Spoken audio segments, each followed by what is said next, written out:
Hello दोस्तों, आज हम बात करेंगे अपनी इस वीडियो में घर के बारे में। घर मतलब इस वीडियो में मैं कोई कंपैरिजन नहीं करने वाला हूँ कि घर लें या रेंट पे रहें। इसकी बहुत सारी वीडियोस ऑलरेडी बनी हुई हैं। So instead of wasting your time, आज हम सिंपल बात करेंगे कि जो हम लोग घर खरीदते हैं और उस पर बहुत सारी कैलकुलेशंस करते हैं कि होम लोन लेने से टैक्स बचता है और काफ़ी सेविंग्स होती है। मैं इस पर काफ़ी लाइट डालूंगा और ये वीडियो आपको काफ़ी हेल्प करेगा to take a decision to not take a loan. India में घर खरीदना एक बहुत इमोशनल डिसीजन है।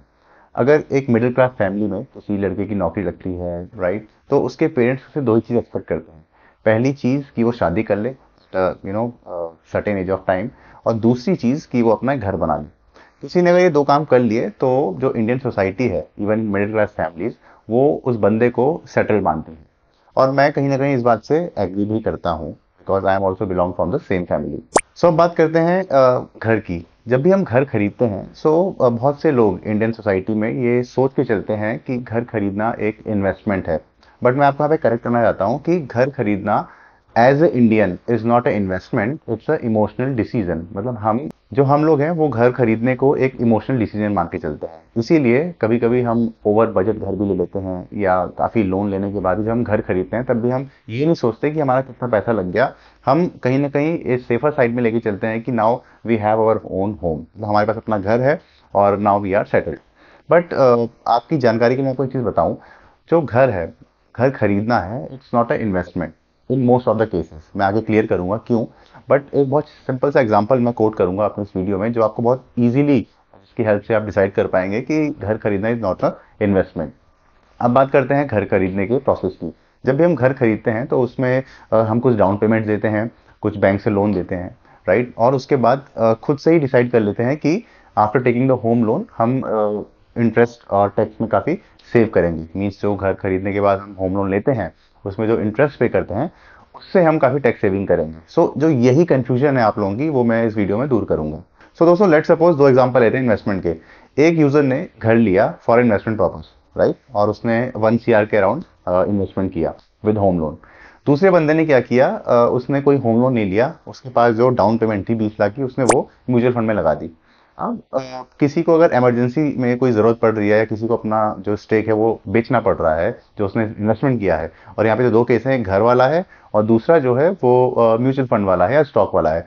तो जो घर वाला बंदा होगा वो इमरजेंसी पड़ने पे बहुत जल्दी घर अपना सेल नहीं कर पाएगा, राइट। उसको ब्रोकर्स के थ्रू, एडवर्टाइजमेंट के थ्रू उसको काफ़ी मेहनत करनी पड़ेगी, और इसी गारंटी भी नहीं कि जो प्राइस वो कोट कर रहा है वो उसको मिल जाए। और दूसरी चीज़ कि इसकी भी गारंटी नहीं कि जिस टाइम में उसको पैसे की ज़रूरत पड़ रही है, जितना जल्दी उसको पैसा चाहिए इन इमरजेंसी, वो उसको मिल जाए। ऑन द अदर हैंड, जो स्टॉक और म्यूचुअल फंड वाला बंदा है, वो with the help of single click, right, with in same day at the same pace of time, वो अपना पैसा जो इन्वेस्टमेंट उसने किया था वहां से निकाल सकता है और इमरजेंसी फंड में यूज कर सकता है। This is the biggest example. और ये बहुत बड़ी सच्चाई भी है कि जब भी हम घर को बेचने निकलते हैं, घर बिकता नहीं है, right. But on the other and, जो हमारे स्टॉक्स होते हैं, म्यूचुअल फंड्स होते हैं, ईएसएस होते हैं, वो at single click of time बिक जाते हैं। ये बहुत बड़ा डिफरेंस है। अब बात करते हैं उन लोगों की जो थोड़े से होशियार हैं और बहुत कैलकुलेशन के साथ चलते हैं। अब एक एग्जाम्पल मैं कोट करता हूँ। लेट सपोज एक घर की कीमत 1 करोड़ रुपए है, और उस 1 करोड़ रुपए के घर के लिए मैंने 20 लाख का डाउन पेमेंट लिया, ओके, जो मेरे पास ओन सोर्स था। और मैं ज्यूम कर रहा हूँ कि I am belong from a middle class family, तो 20 लाख रुपए किसी की सेविंग है और उसको अगर वो डाउन पेमेंट में लगा दे रहा है तो उसके पास अब बहुत कम अमाउंट बचेगा। जो इंडियन टैक्स सिस्टम है उसमें क्या रूल है कि अगर आप एक सैलरी क्लास है, राइट, इंडिविजुअल, और आपने घर लिया है, तो उस घर पे जो आपने होम लोन लिया है उसमें आप जितना भी इंटरेस्ट पे कर रहे हैं वो सब वेव ऑफ नहीं होगा। उसकी एक लिमिट है 2 लाख रुपीज की। उस फाइनेंशियल ईयर में आप 2 लाख रुपए तक का टैक्स बचा सकते हैं इन द सेक्शन 24 भी। और 80E में भी एक टाइम पे 50,000 रुपए का और आपको बेनिफिट मिल जाता था। तो मैक्सिमम अगर मैं कैलकुलेट करूं होम लोन पे, आपको सिर्फ 2.5 लाख रुपए आप बचा सकते हैं as a interest, right. Let suppose किसी ने फाइनेंशियल ईयर में 10 लाख रुपए इंटरेस्ट दिया, वो सिर्फ 2 से 2.5 लाख रुपए ही बचा पाएगा from the tax point of view. तो दोस्तों, दूसरा क्लॉज है इसमें कि जो भी आपने उस फाइनेंशियल ईयर में प्रिंसिपल दिया है अपने होम लोन पे, लेट सपोज किसी ने एज अ प्रिंसिपल, स्टार्टिंग में बैंक बहुत कम लेते हैं एज ए प्रिंसिपल अमाउंट, तो लेट सपोज किसी ने 5 लाख रुपए प्रिंसिपल दिया, राइट, उस पूरे फाइनेंशियल ईयर में। उस केस में जो टैक्स का जो रिजीम है, उसमें जो रूल है, उसमें गवर्नमेंट साफ मेंशन करती है कि 80C एक सेक्शन है, उसमें आप 1.5 लाख रुपए तक का एग्जाम कर सकते हो। सो 1.5 लाख रुपए तो आप अगर आप एक आईटी प्रोफेशनल हो तो 1.5 लाख तो आप ऑलरेडी यूज कर लेते हो मल्टीपल स्कीम्स के थ्रू, करेक्ट। तो प्रिंसिपल पार्ट तो आप भूल जाओ कि आप उसको कुछ कर पाओगे।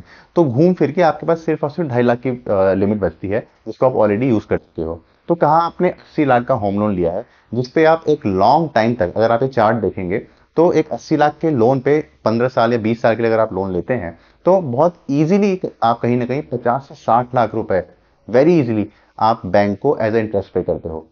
ऑन अ सेम टाइम अगर आप ये 50 लाख रुपए को टैक्स एग्जेम्प्ट में कंपेयर करते हो तो हर साल सिर्फ आप 2 लाख रुपए दे रहे हो। और अगर आप 15 साल तक भी दोगे, राइट, तो आप 30 लाख रुपए ही अपने सैलरीड इनकम से माइनस कर पाओगे। तो कहाँ से आप इस चीज को कैलकुलेट कर रहे हो कि घर खरीदने में आपको टैक्स बेनिफिट्स हैं? There is no tax benefit. अगर आप लॉन्ग टर्म का पेपर पेन लेके कैलकुलेशन करेंगे तो आप गवर्नमेंट की स्कीम्स देखिए, जो उन्हें रिस्ट्रिक्शंस लगा रखे हैं उसकी स्कीम्स देखिए। ऑलरेडी ग्रुप ऑफ सोसाइटीज हैं, उन्होंने गवर्नमेंट को रिक्वेस्ट की है कि जो 80E है और 24B है, 80C है, उसमें जो होम लोन बायर्स हैं उनके लिए एक लिमिट बढ़ाई जाए, but it's still under pending condition, इसमें कोई चेंजेस अभी नहीं आए हैं। दूसरी चीज, अगर आप बैंक के कैलकुलेटर पे जाके कुछ कैलकुलेशंस करेंगे, अगर आप देखेंगे कि 1 करोड़ के घर पे अगर कोई 80 लाख का लोन लेता है, कितना वो प्रिंसिपल पे करता है, 80 लाख तो देगा ही देगा, बट कितना वो इंटरेस्ट पे कर रहा है, that is the important thing. उसकी बहुत सारी रेमेडीज हैं जो आपको साइड में दिख रही होंगी कि कैसे आप अपना एक जो होम लोन है उस पर इंटरेस्ट को अगर आपको ड्रेस्टिकली डाउन करना है, मीन्स अगर आप 80 लाख का घर ले रहे हैं तो उस पे आप कहीं ना कहीं 80 लाख या 1 करोड़ के आसपास इंटरेस्ट देते हैं, उस अमाउंट को कैसे डाउन करना है उसके बहुत सारे प्रोसेस हैं। तो सबसे इजी प्रोसेस है, आप अपना टेन्योर कम कीजिए। जो होम लोन का टेन्योर है, अगर किसी का 15 साल है, अगर आप उसको 10 साल कर रहे हैं तो आप कैलकुलेशन देखिए कितना ज़्यादा डिफरेंस आ रहा है, राइट। सो आप टेन्योर अपना कम कैसे कर सकते हैं? There are two ways. Either आप अपनी ईएमआई बढ़ा लो, या आप हर ईयर जब भी आपको बोनस मिलता है या कहीं से भी लमसम अमाउंट मिलता है उसको अपने होम लोन के अकाउंट में डाल दो। अब बहुत कम लोगों को ये पता होगा कि जब भी आप 1 साल में या 6 महीने में अपने होम लोन अकाउंट में कोई पैसा डालते हैं तो वो सीधा आपके प्रिंसिपल अमाउंट से माइनस हो आता है। बट जब आप ईएमआई बढ़ाते हैं तो उसमें जो ईएमआई है it will be divided into 2 parts, principal plus interest. So ज़्यादा जो प्रॉफिटेबल वे है वो है कि आपका जो लमसम अमाउंट आपको मिलता है from the company as a bonus, आप उसको सीधा अपने लोन अकाउंट में डालिए। वो पूरा अमाउंट जो है वो आपके लोन अकाउंट से माइनस होगा, प्रिंसिपल अमाउंट से माइनस होगा। सो लेट सपोज किसी ने फर्स्ट ईयर, उसका 80 लाख का लोन है और उसको 4 लाख रुपए बोनस मिला और वो उसको होम लोन अकाउंट डिपॉजिट करता है, तो कहीं ना कहीं उसका 80 लाख माइनस 4, इट मीन्स अब उसका जो इंटरेस्ट लगेगा वो सिर्फ और सिर्फ 76 लाख पे लगेगा। सो आप कैलकुलेशन करना, आपको अपने आप डिफरेंस पता लग जाएगा। So try to lower your tenure, try to hit the interest rate जो अभी चल रहा है, लेट सपोज अभी 8.9 से 9 चल रहा है, ओके। सो आप उसका एक लमसम अमाउंट की एसआईपी ओपन कर सकते हैं, राइट। सो उससे भी आपको जो इन्फ्लेशन है, जो हाई इंटरेस्ट रेट है होम लोन के, उसको बैलेंस करने में काफ़ी हेल्प मिलेगी।